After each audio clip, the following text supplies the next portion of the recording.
যদি আপনি এমন একজন মানুষের সাথে পাঙ্গা নেন যে কথা বলতে পারে না ঠিকই, কিন্তু তার শান্ত চেহারার আড়ালে লুকিয়ে আছে এক জীবন্ত যমদূত। হ্যাঁ বন্ধুরা, আজকে আমরা এক্সপ্লেইন করতে যাচ্ছি 2026 সালের অন্যতম মোস্ট ওয়ান্টেড এবং হাড় কাঁপুনি অ্যাকশন থ্রিলার মুভি দ্য ফিউরিয়াসকে। এই সিনেমার ফাইট সিনগুলো এতটাই রিয়েলিস্টিক আর ভাইলেন্ট যে এটি দেখার পর বিখ্যাত দ্য রেড কিংবা জন উইক মুভিকেও আপনার হালকা মনে হতে পারে। গল্পের হিরো কোনো স্পাই বা সিক্রেট এজেন্ট নয়, সে একজন সাধারণ মানুষ, কিন্তু যখন তার একমাত্র মেয়েকে একদল নরপিশাচ কিডন্যাপ করে তখন এই শান্ত মানুষটাই কিভাবে পুরো শহরের আন্ডারওয়ার্ল্ডকে একাই শ্মশান বানিয়ে দেয় সেটাই আজ আমরা দেখব। তাই আর এক সেকেন্ডও মিস না করে বসে পড়ুন আজকের এই রক্তক্ষয়ী জার্নিতে। গল্প শুরু হয় দক্ষিণ পূর্ব এশিয়ার একটি শহরে। মাতিয়া নামের একজন সাংবাদিক একটি শিশু পাচার চক্রের গোপন তদন্ত করছিলেন। তার স্বামী নাভিন তাকে বাড়ি ফিরে আসার অনুরোধ করলেও তিনি আসেননি। তদন্তের এক পর্যায়ে মাতিয়া পাচার হওয়া শিশুদের খুঁজে পান এবং একটি শিশুকে বাঁচাতে গিয়ে পাচারকারীদের মুখোমুখি হন। মাতিয়ার লড়াইয়ে পাচারকারীর দল শেষ হয়ে যায়, কিন্তু সেইখানে চলে আসে পাচারকারী দলের প্রধান পাকলুং এবং তার ধনুক ও খুকরিধারী সহযোগী তাক।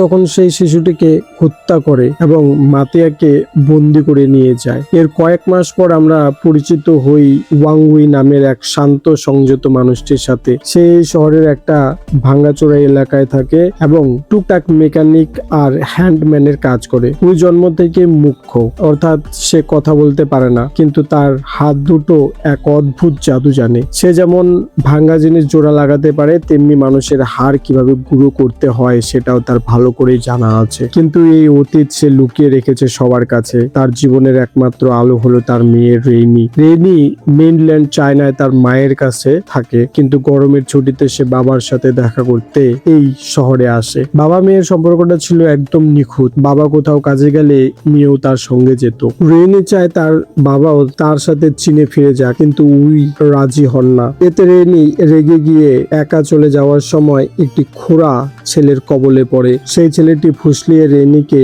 হো নামের এক মানব পাচারকারীর হাতে তুলে দেয়। এদিকে অনেক লেট হওয়ায় উই তার মেয়েকে খুঁজতে বের হয়। এদিক ওদিক করে খুঁজে পায় একটি ছোট্ট ভ্যান, যেখানে কেউ একটি ছোট্ট বাচ্চাকে সেই গাড়িতে জোর করে তুলছে। উইয়ের সন্দেহ হওয়ায় এবং সেই গাড়িকে লক্ষ্য করে ছুটতে থাকে। গাড়িকে আটকে শুরু করে দেয় তাদের সাথে লড়াই। তখন পাচারকারীদের সাথে উইয়ের ফাইট চলাকালীন গাড়ির মধ্যে নোংরা আবর্জনায় প্লাস্টিকের ক্যারি ব্যাগ থেকে বের হয় রেইনি। মেয়েকে দেখে উই আবারও লড়াই শুরু করে দেয়। পাচারকারীরাও যেন জেদ তুলে আছে যে এই মেয়েকে নিয়ে যাবেই। অগত্যা হুইয়ের ধাক্কায় উই গাড়ি থেকে নিচে পড়ে যায় আর তারা তখন গাড়ি নিয়ে পালায়। উই আবার ঠিক হয়ে গাড়ির পেছনে দৌড়তে থাকে। দৌড়ানোর সময় ছোট পাথর ও কাচের টুকরো পায়ের তলায় ঢুকে গেল উফ পর্যন্ত করে না, শুধু তার মেয়ের দিকে তাকিয়ে দৌড়তেই থাকে। কিছু দূর গিয়ে একটা গাড়ির ধাক্কায় ছিটকে যায় উই। তখনই সে মেয়েকে হারায়। সেই রক্তমাখা শরীরে সোজা চলে যায় স্থানীয় পুলিশ স্টেশনে।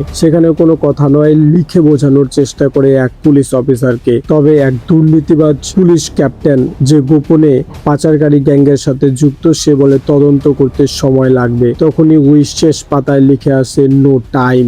বেরিয়ে আসার সময় দেওয়ালে অনেক নিরীহ বাচ্চার ছবি দেখতে পায় যারা এখনো নিখোঁজ। তখনই উই বাড়ি ফিরে নিজেকে শান্ত করে। সে বুঝে যায় এই দুর্নীতিবাজ পুলিশের অপেক্ষায় থাকলে তার অনেক দেরি হয়ে যাবে। তাই সে নিজেই তার মেয়েকে খোঁজার সিদ্ধান্ত নেয়। অস্ত্র হিসাবে একটা হাতুড়ি নিয়ে বেরিয়ে পড়ে একটা সিম্বল অনুসরণ করে। এদিকে নাভিন তার নিখোঁজ স্ত্রী মাতিয়ার খোঁজে ছদ্মবেশে সোং নামের এক পাচারকারীর ফাইট ক্লাবে যায়। পাচারকারীদের ওই সিম্বলও উইকে এই ক্লাবে এনে দেয়। সেখানে উইকে একজন চিনে ফেললে শুরু হয় মারামারি। উই শুধু তার মেয়েকে চায়, কিন্তু সেটাই এই পাচারকারীরা বুঝতে চায় না। উই তখন শুরু করে তার মার্শাল আর্টের নন স্টপ লড়াই। পরিস্থিতি উত্তপ্ত দেখে সঙ্গ নাভিনকে মেরে ফেলার নির্দেশ দেয়। এবারে একজন নয়, দুজন। একজনের স্ত্রী তো আরেকজনের মেয়ে। উই লড়তে লড়তে বক্স রিং এর ভেতরে ঢুকে পড়ে, বার করে তার অস্ত্র হাতুড়ি। উফ ভাই, মার্শাল আর্টের মধ্যে হাতুড়ির কম্বো যেন উইকে আরো শক্তিশালী করে দেয়। পাচারকারীদের মেরে মেরে পাহাড় বানিয়ে দেয়। ভুল বোঝাবুঝির কারণে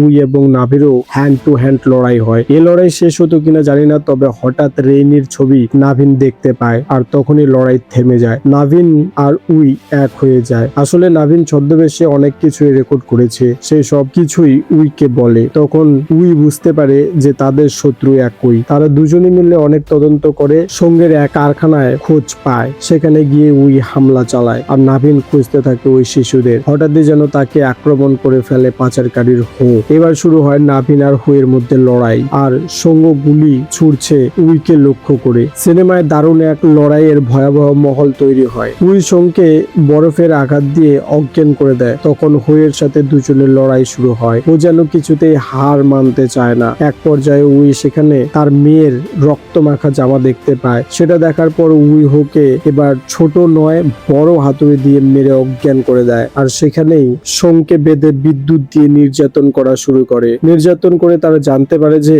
শিশুদের স্নেক পিট নামক একটি জায়গায় সরিয়ে নেওয়া হয়েছে এবং নাভিনের স্ত্রী মাতিয়া আর বেঁচে নেই।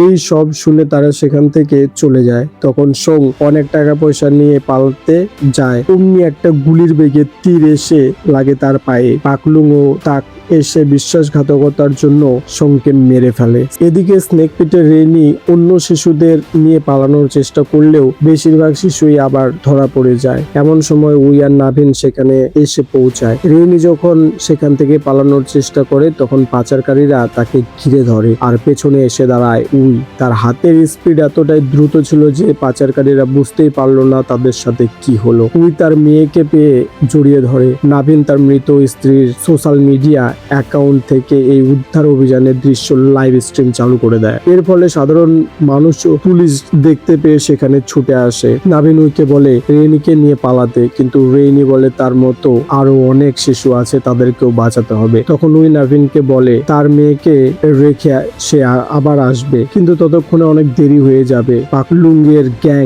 পুলিশের সামনে দিয়ে সেখানে এসে পৌঁছয়। দুর্নীতিবাজ পুলিশ ক্যাপ্টেন তাদের বাকি পুলিশদের কিছুই করার অনুমতি দেয় না। তখন উই আর রেনি বাইক নিয়ে আবার সেখানে পৌঁছায় নাভিনের সাহায্যে। আবার শুরু হয় তুমুল লড়াই। এদিকে লড়াইয়ের আড়ালে রেনি সে শিশুদের নিচে নামানোর ব্যবস্থা করে। সেই যে খোঁড়া ছেলেটা তখন রেনিকে সাহায্য করে। একে একে শিশুরা নিচে নামতে শুরু করে। শিশুদের এই দৃশ্য দেখে সৎ পুলিশ সার্জেন্ট ইয়াদং তার ক্যাপ্টেনের আদেশ অমান্য করে পুলিশ ও জনগণকে সাথে নিয়ে শিশুদের বাঁচাতে এগিয়ে যান। শেষ পর্যন্ত সমস্ত শিশুকে উদ্ধার করা হয় এবং উই ও নাভিনকে জিজ্ঞাসাবাদের জন্য থানায় সাময়িকভাবে লকআপে রাখা হয়। এই সময় পাকলুং এই খবরটা শোনে। বাড়ি ফিরে পাকলুঙ্গের শ্বশুর, যে একজন অপরাধ জগতের ডন, পাকলুংকে পুলিশের কাছে ধরিয়ে দিতে চাইলে পাকলুং ক্ষিপ্ত হয়ে তার শ্বশুর ও শ্বশুরের লোকজন এবং সেই দুর্নীতিবাজ পুলিশ ক্যাপ্টেনকে নির্মমভাবে হত্যা করে। কিন্তু এই তাণ্ডবের মাঝে সে ভুলবশত তার নিজের গর্ভবতী স্ত্রীকেও মেরে ফেলে। পাকলুং প্রায় পাগলের মতো হয়ে যায়। এই সময় পাচারকারী হোয়েরও হুঁশ ফেরে। সে উঠে দেখে তার বস সঙ্গের নৃশংস হত্যা। সে বুঝে যায় কে করেছে। পাকলুং আর তাক তখন থানায় হামলা চালায়। তাক যেন নিঃশব্দে তার তীরের আঘাতে গোটা পুলিশ স্টেশনকে সাইলেন্স করে দেয়। গুলির আওয়াজে নাভিন ও উই বুঝতে পারে। তারা তালা ভেঙে শিশুদের কাছে যায় তাদের রক্ষার জন্য। তারা এই লড়াইয়ের নামে। এই চূড়ান্ত লড়াই চলে প্রায় 20 মিনিট ধরে। এই লড়াইয়ে যুক্ত হয় আবার পাচারকারী হো তার বসের বদলায়। এই রক্তক্ষয়ী লড়াইয়ে একসময় তাক নাভিনকে মারাত্মকভাবে ছুরির আঘাত করে, কিন্তু মৃত্যুর কোলে ঢেলে পড়ার ঠিক আগে নাভিন কামড় দিয়ে তাকের গলা ছিঁড়ে তাকে মেরে ফেলে। অন্যদিকে পাকলুং হোকে ছুরি দিয়ে মেরে ফেলে। পরে পাকলুং আর উইয়ের মধ্যে লড়াই হয়। এই লড়াইয়ে পাকলুং উইকে অজ্ঞান করে দিলেও উইয়ের দেওয়া মারাত্মক সব ঘুষি আর লাথির আঘাতে পাকলুংয়ের মাথায় প্রচন্ড রক্তক্ষরণ হয়ে এবং সেও সেখানেই মারা যায়। এর কয়েক মাস পর উই ও রেনি মিলে নাভিনের চিতাভস্ম সমুদ্রে ভাসিয়ে দেয় এবং মাতিয়াকেও শ্রদ্ধা জানায়। সিনেমা শেষে উই তার মেয়ের কাছে নিজের জীবনের অতীতের গল্প বলা শুরু করে। আর এই মাস্টারপিস সিনেমাটা এখানেই শেষ হয়। তো বন্ধুরা, একজন বাবা সন্তানের জন্য কতটা দূর যেতে পারে এই সিনেমাটি তার এক জলজান্ত প্রমাণ। সিনেমাটির দুর্দান্ত ফাইট আর ইমোশনাল টাচ আপনাদের কেমন লেগেছে একটু জানাবেন। আর হ্যাঁ, ভিডিওটি ভালো লাগলে চ্যানেলকে সাবস্ক্রাইব করে পাশে থাকবেন। দেখা হচ্ছে পরের ভিডিওতে। ততক্ষণে ভালো থাকবেন সবাই। ধন্যবাদ।